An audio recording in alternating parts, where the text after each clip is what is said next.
Hi friends, இந்த வீடியோவில் நாம் ஆஹா கல்யாணம் சீரியலோட ரிவ்யூ பற்றி தான் பார்க்க போகிறோம். அதுக்கு முன்னாடி நம்ம சேனலை சப்ஸ்கிரைப் பண்ணாதவங்க கீழே இருக்கிற சப்ஸ்கிரைப் பட்டனை கிளிக் பண்ணிவிட்டு பக்கத்தில் இருக்கிற பெல் பட்டனையும் கிளிக் பண்ணிடுங்க.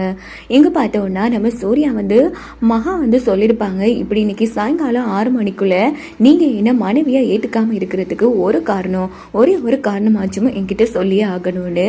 ஸோ மகாவை பற்றி ஏதாச்சும் தப்பாக இருக்கா அப்படின்னு சொல்லி யோசிச்சு நிறைய பேப்பர்ஸில் எழுதி எல்லா பேப்பர்ஸையுமே கசக்கி போட்டுட்டு இருக்காங்க சூர்யா. என்ன இதை மகாவை நம்ம மனைவியை ஏற்றுக்காம இருக்கிறதுக்கு ஒரு காரணம் கூடவே இல்லையே.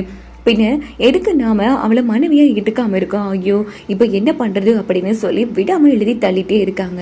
அவள் ஒரு ராட்சசி வீட்டில் இருக்கிற எல்லாருக்கும் பிடிச்ச மாதிரி சமைச்சு போடுறா, எவ்வளோ அக்கறையா பார்த்துக்கிறா, அவளை போய் எப்படி செய்யலாமா அப்படின்னுட்டு மறுபடியும் நிறைய பேப்பர்ஸை கசக்கி போட்டுட்டே இருக்காங்க. அங்கே பார்த்தோன்னா விஜய் ரொம்ப நேரமாக வெயிட் பண்ணிட்டு உடனே சூர்யாவுக்கு ஃபோன் பண்ணுறாங்க. ஆனால் உன்ன மாதிரி ஒரு முதலாளியை லைஃப்ல பார்த்ததே இல்லைன்னு. ஆமா, இன்னைக்கு வீட்டுக்கு வருவியா இல்லை விடிய எங்கேயே இருக்க போறியான்னு, நான் வேணும்னா கிளம்பட்டுமா அப்படின்னதும், டேய் அதெல்லாம் ஒன்றும் இல்லைடா, நான் இந்த வரத்தான் கொஞ்சம் முக்கியமான வேலையாக இருக்கேன், எழுதி முடிச்சது வாரேன் அப்படின்னு சொல்லிட்டு ஃபோனை வச்சதும், அப்படி இவர் என்ன முக்கியமான வேலையாக இருக்காரு அப்படின்னு பவியை அனுப்பி வச்சுட்டு விஜய் என்ன பண்ணுறாங்கன்னா நேராக சூர்யாவோட ஹேபினுக்கு வந்துடுறாங்க. அங்கே பார்த்தோன்னா எல்லா பேப்பர்ஸையுமே கசக்கி போட்டுட்டு இருக்காங்க சூர்யா. இதை பார்த்து விஜய் அதிர்ச்சி ஆகி, ஆனால் என்னடா இது ஹெல்ப் பண்ணா என்கிட்ட சொல்லியிருக்கலாம்ல, என்னடா உன் ஆளுக்கு நீ கவிதை எழுதுற மாதிரியும் கவிதை பிழைச்சதும் பேப்பரை கசக்கி போடுற மாதிரி பண்ணிட்டு இருக்க, என்ன ஆச்சுன்னு உனக்கு, ஏன் இப்படிலாம் பண்ற? ஐயோ, உனக்கு எது மூளைக்குள்ள குழம்பிடுச்சா அப்படின்னு கேட்டதும், டேய் என்னடா அந்த மகா மாதிரி நீ என்ன கிண்டல் பண்றியா? அதெல்லாம் ஒன்றும் இல்லடா, இங்கே பாரு, முதல்ல நீங்க இருந்து கிளம்பு. நான் அந்த பவிக்கிட்டே என்ன சொன்னேன், யாரையும் உள்ள விடக்கூடாதுன்னு சொன்னேன். ஆனால் நான் உனக்கு யாரோவா, இங்கே பாரு என்ன பிரச்சனைன்னு சொல்லுனேன், கண்டிப்பா நான் உனக்கு ஹெல்ப் பண்றேன் அப்படின்னதும், ஆகா நம்ம தம்பி இவ்வளோ பாசமா கேட்குறான், எதுக்கும் உண்மையே சொல்லிடுவான் அப்படின்னுட்டு, இங்கே பாருடா மகா அவளை நான் மனைவியை ஏற்றுக்காம இருக்கிறதுக்கு ஒரு காரணம் இன்னைக்கு சாயங்காலம் 6 மணிக்குள்ள சொல்ல சொன்னாடா. நானே யோசிச்சு பார்க்குற ஒரு காரணம் கூட இல்லடா, ஆனா அவ என்ன புருஷனா ஏத்துக்காம இருக்கிறதுக்கு 1000 காரணத்துக்கு மேல சொல்லிட்டா அப்படின்னதும், அதான் அண்ணி இங்க பாருன்னு, நீ விடிய யோசிச்சு எழுதினாலும் ஒரு காரணம் கூட உன்னால எழுதவே முடியாதுன்னு. ஏன்னா அண்ணி மாதிரி ஒரு பொண்ணு உங்களுக்கு வைஃபா கிடைக்க நீங்க கொடுத்து வச்சிருக்கணும். இங்க பாருன்னு, இங்கே இருந்து உன் டைம் வேஸ்ட் பண்ணாம வான்னு, அங்க வீட்டுல இருக்கிற எல்லாரும் பதட்டமா இருக்காங்க, அன்னிக்கிட்ட நான் சொல்லி சமாளிக்கிறேன் அப்படின்னு சொல்லி விஜய் சூர்யாவை அழைச்சிட்டு வராங்க. நம்ம மகா ரொம்ப நேரமாக வெயிட் பண்ணிட்டு இருக்காங்க. இன்னைக்கு சாயங்காலம் 6 மணிக்குள்ள இவரை நம்ம முடிவை சொல்ல சொன்னோம். இப்போ டைம் 9 ஆயிடுச்சு, இன்னும் காணுமே அப்படின்னு வெயிட் பண்ணிட்டு இருக்கும்போது சூர்யா வந்துடுறாங்க. ஐயோ இன்னைக்கு ரொம்ப வேலை ஸ்ட்ரெஸ்ஸாக இருக்கு, நான் தூங்க போறேன் அப்படின்னு எஸ்கேப் ஆக எடுக்கும்போதோ, நில்லுங்க, என்ன நான் மறந்துட்டேன்னு நினைச்சிங்களா? நான் இப்போ வரைக்கும் கண்ணை முடிச்சு தூங்காம இருக்கிறது உங்ககிட்ட அந்த காரணத்தை கேட்கதான். இன்னைக்கு எனக்கு காரணம் தெரிஞ்சே ஆகணுங்க, சொல்லுங்க, எதுக்காக என்ன மனைவியா ஏத்துக்காம இருக்கீங்க? ஒரு காரணமாச்சு நீங்க சொல்லாம தூங்க விட மாட்டேன் அப்படின்னு சொல்லி மகா பிடிக்கிறாங்க. என்ன நீ என் வீட்டுல இருந்து, அதுவும் என்னோட ரூம்ல இருந்து என்ன மிரட்டிட்டு இருக்க? நான் ஒன்னும் மிரட்டல, நீங்க தான் என்கிட்ட சவால் விட்டீங்க இப்படி சொல்லுவேன்னு.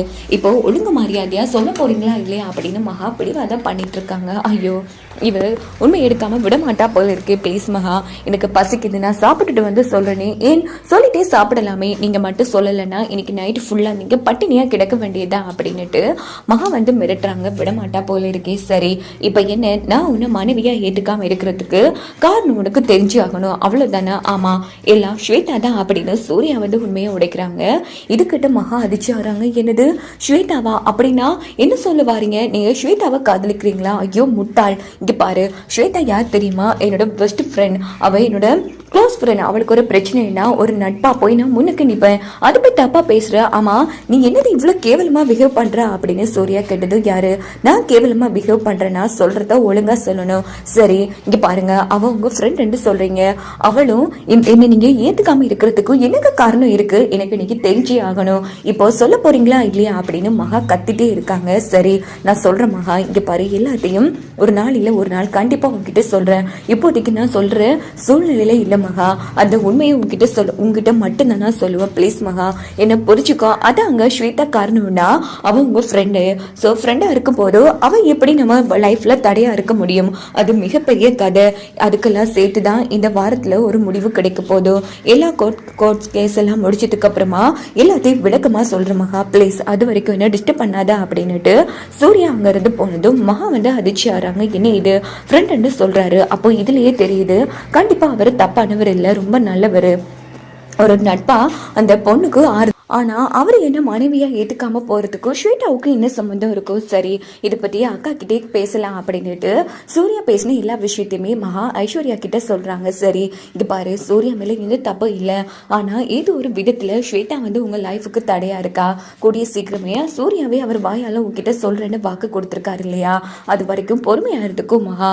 பாவம் சூர்யா, நம்ம அவரை ரொம்ப கஷ்டப்படுத்துறோமோன்னு தோணுது அப்படின்னதும் மகாவும் புரிஞ்சுக்கிறாங்க. இன்னொரு பக்கம் பார்த்தோம்னா சூர்யா அன்னைக்கு காலையிலேயே ரொம்ப தீவிரமா யோசிச்சுட்டு இருக்காங்க. இந்த மகா ஆஃபீஸ்க்கு வந்ததுக்கு அப்புறமா தான் நம்ம மேலே நிறைய சந்தேகமே பட ஆரம்பிச்சிட்டா. கிட்டத்தட்ட ஸ்வேதா விஷயத்தை கண்டுபிடிக்கிற அளவுக்கு வந்துட்டா. இல்லை, இதுக்கப்புறமும் நாம மகா ஆஃபீஸ்க்கு வர விடாம பண்றது தான் சரி. ஏன்னா அடிக்கடி ஸ்வேதா விஷயமா வெளியில போக வேண்டியதா இருக்கும். அது மகா மனசுல ரொம்ப ஆழமா வேறு விதத்துல பாதிச்சிடும். அதனால நாம இனி மகாவை ஆஃபீஸ்க்கு வர வேணானே சொல்லிடலாம் அப்படின்னுட்டு சூர்யா முடிவெடுக்கிறாங்க. அப்படின்னு பார்த்து அந்த இடத்துக்கு மகா வராங்க. எங்க ஆஃபீஸ் கிளம்பலையா நீங்க அப்படின்னு போது, இங்கே பாரு, நான் போறதுலாம் இருக்கட்டும், நீ எங்க கிளம்பிட்டு என்ன புதுசா கேட்குறீங்க, ஆஃபீஸ்க்கு தான். இல்லை மகா, இனிமேல் நீ ஆஃபீஸ்க்கு வர வேணாம் அப்படின்னு சொன்னது. என்ன ஆஃபீஸ்க்கு வர வேணான்னு சொல்றதுக்கு ஃபர்ஸ்ட் நீங்க யாரு அப்படின்னு மகா கேட்குறாங்க. ஏய், நான் உன் புருஷ மகா, என்ன நீ யாரு அதுன்னு கேட்டுட்டு இருக்க. ஓஹோ, என்ன மனைவியை ஏத்துக்கவே இல்லைன்னு சொல்லிட்டு இப்போ புருஷங்கிற உரிமை எங்க இருந்து வந்துச்சு அப்படின்னு மகா வெளுத்தெடுக்கிறாங்க சூர்யாவை. இங்க பாரு, ஒரு கேள்வி கேட்டா அதுக்கு ஏற்ற மாதிரி பதில் பேசிட்டு இருக்காது மகா. இங்க பாரு, இது என்னோட ரூல்ஸ், நீ ஆஃபீஸ்க்கு வரக்கூடாது அவ்வளோதான் அப்படின்னதும் முடியாது. இது என் அத்தை மாமா எனக்கு பெர்மிஷன் கொடுத்துருக்காங்க நான் ஆஃபீஸ்க்கு போகிறதுக்கு. அவங்க 2 பேரும் சொல்லட்டும் என்ன ஆஃபீஸ் வர வேணான்னு. அதுக்கப்புறமா நான் ஆஃபீஸ் வராமல் இருக்கேன். அது வரைக்கும் நீங்கள் சொல்லி உங்கள் பேச்சை கேட்க வேண்டிய அவசியம் எனக்கு கிடையாது அப்படின்னு சொல்லிட்டு மகா பாட்டுக்கு ஆஃபீஸ்க்கு போனதும் சூர்யா செம்ம டென்ஷன் ஆகிறாங்க. இந்த விஷயத்த அப்பா அம்மா கிட்ட பேசினாலும் எங்கள் 2 பேருக்கு இடையில விரிசல் இருக்குன்னு கண்டுபிடிச்சிருவாங்க.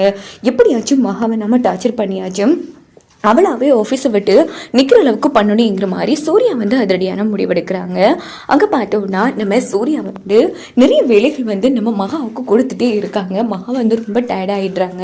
அப்போ பவில், என்ன மேடம் இது, நாங்கள் கூட இவ்வளோ ஒர்க் பண்ணதே இல்லை, உங்களுக்கு ரொம்ப ஓவராக தான் வேலை கொடுக்குறாரு சார், ஒரு வார்த்தை சொல்லுங்க மேடம், நான் என்ன இதுன்னு பேசுகிறேன் அப்படின்னதும், இங்கே பாரு, அவருக்கு நான் ஆஃபீஸ் வர்றது சுத்தமாக பிடிக்கவே இல்லை பவி, என்ன ஆஃபீஸ் வர விடாமல் தடுக்கிறதுக்காக தான் இப்படி எல்லாமே வேணும்னு பண்ணிட்டு இருக்காரு, அவருக்கு இருக்கு, நான் அவரை சும்மா விட மாட்டேன் அப்படின்னு மகா கோவப்பட்டு பேசுறாங்க. சரி விடுங்க மேடம், நீங்க என்னதான் வேலை செஞ்சாலும் வேலை தந்தாலும் நீங்க ஆஃபீஸ் விட்டு மட்டும் போயிடாதீங்க மேடம். சேச்சு, அப்படிலாம் அசையக்கூடிய ஆள் இந்த மகா கிடையாது அப்படின்னு சொல்லி மகா பேசிட்டு இருக்காங்க. இங்க பார்த்தோம்னா நம்ம அப்பா கிட்டேயே நிறைய குறைகள் சொல்லி மகாவை வேலையை விட்டு ஸ்டாப் பண்ணிடலாம் அப்படின்னு சூர்யா என்ன பண்றாங்கன்னா அவங்க அப்பா கூட பேசலான்னு வராங்க. வாடா சூர்யா, என்ன விஷயம் அப்பா, நான் மகாவை பற்றி பேசணும்னு வந்தா, நீ மகான்னு சொல்லும் போதுதான் எனக்கு ஞாபகம் வருது. டேய் மகா பார்த்து நீ என்னடா சொன்ன, ஐயோ என்ன நம்மளை பற்றி எது போட்டு கொடுத்துட்டாளா அப்படின்னு சூர்யா யோசிக்கிறாங்க. எனக்கு புரியலப்பா, எதை பற்றி கேட்குறீங்க. இங்கே பாரு, மகாவுக்கு ஃபேஷன் என்றாலே என்னென்னு தெரியாம அசிங்கப்படுத்திருக்க, அதுவும் எல்லாரும் முன்னாடியும். உண்மையை சொல்லு, நீ தான் அவளை அசிங்கப்படுத்தினியா. ஐயோ மகா போட்டு கொடுத்துட்டாளா, ஓஹோ அதுக்குள்ள அந்த மகா போட்டு கொடுத்துட்டாளாப்பா அப்படின்னு சொல்லி நம்ம சூர்யா செம்ம டென்ஷன் ஆகுறாங்க. இங்க பாரு, நான் சும்மா கதை விட்டு அப்படின்னா நீ தான் மகா இப்படி அசிங்கப்படுத்திருக்கல. டே, அவ உன்னோட வைஃப்டா, எப்படி அவனால எப்படி எல்லாம் பேச முடிச்சுக்கு.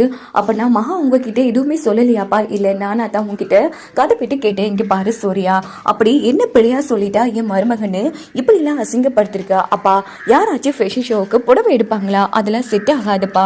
ஸ்வேதா நல்ல ஐடியா சொல்லியிருக்கா, மாடர்ன் ட்ரெஸ் தான்ப்பா சிறந்தது அப்படிங்கிறது. இங்க பாரு, யாரு ஒருத்தி சொன்னாங்கிறதுக்காக மகாவா அசிங்கப்படுத்திருக்கேன். இங்க பாரு, அதெல்லாம் முடியாது. எனக்கு என்னமோ மகா எடுத்த ஐடியா தான் சிறந்ததா இருக்கும்னு தோணுது. அதனால நீ மகா கொடுத்த ஐடியாவே ப்ரொசீஜர் பண்ணிடு அப்படின்னது. அப்பா என்னப்பா பேசிட்டு இருக்கீங்க, அதெல்லாம் செட் ஆகாதுப்பா.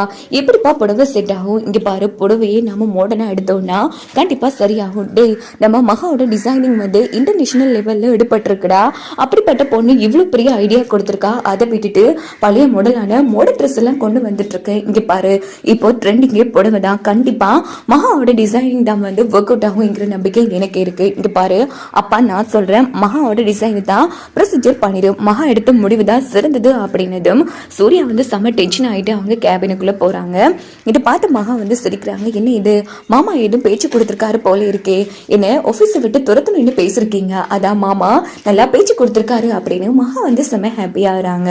சூர்யா அவங்க கேபினுக்கு வந்துட்டு பயங்கர டென்ஷன் ஆகிட்டு இருக்காங்க.